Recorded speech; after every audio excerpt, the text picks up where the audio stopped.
We are opposed around the world by a monolithic and ruthless conspiracy that relies primarily on covert means for expanding its sphere of influence. It is a system which has conscripted vast human and material resources into the building of a tightly knit, highly efficient machine that combines military, diplomatic, intelligence, economic, scientific, and political operations. Its preparations are concealed, not published. Its mistakes are buried, not headlined. Its dissenters are silenced, not praised. Americans, mobilize. Stand together, stand tall. Tell the government you're mad as hell. No longer cooperate with the government. Do not accept the national ID card. Do everything in your power to restore freedom and your individuality back to America. Stop being a country run by the institutions for the institutions. Let's go back to we the people, by the people, for the people, as opposed to we the institution, by the institution, for the institution. Stop being scared. We have to stand up and do what's necessary to take back, to stop these bankers, these elite, this government full of lies, congressmen full of liars. As Iraq Veterans Against the War, we are resisting an occupation we once risked our lives for. We swore to support and defend the Constitution of the United States of America, but we found out the hard way that the greatest enemies of the Constitution are not to be found in the sands of some far-off land, but rather right here at home. When injustice becomes law, resistance becomes duty. It is time we start meeting oppression with resistance. They cannot stop us.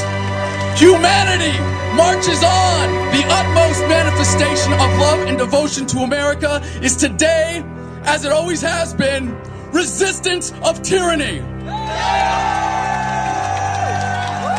Resist we must, and resist we will. We will not be silent. We will not obey. We will not let our government destroy our humanity.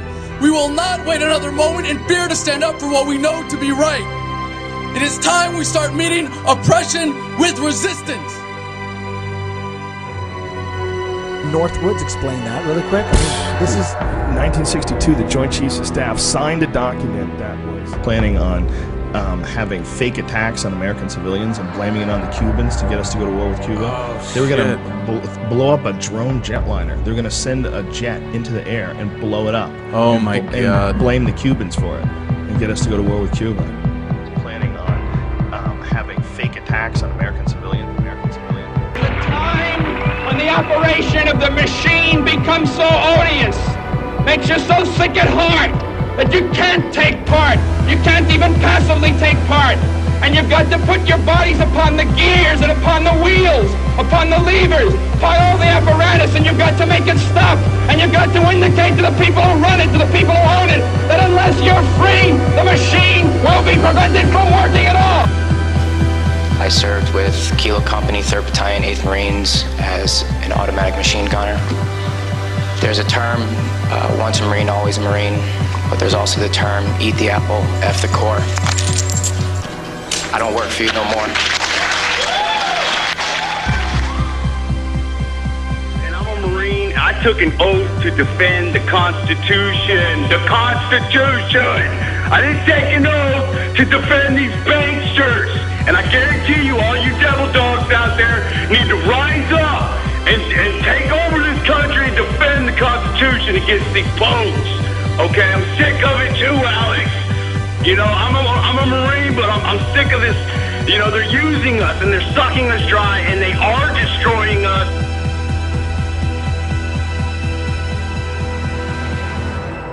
People should not be afraid of their governments. Governments should be afraid of their people.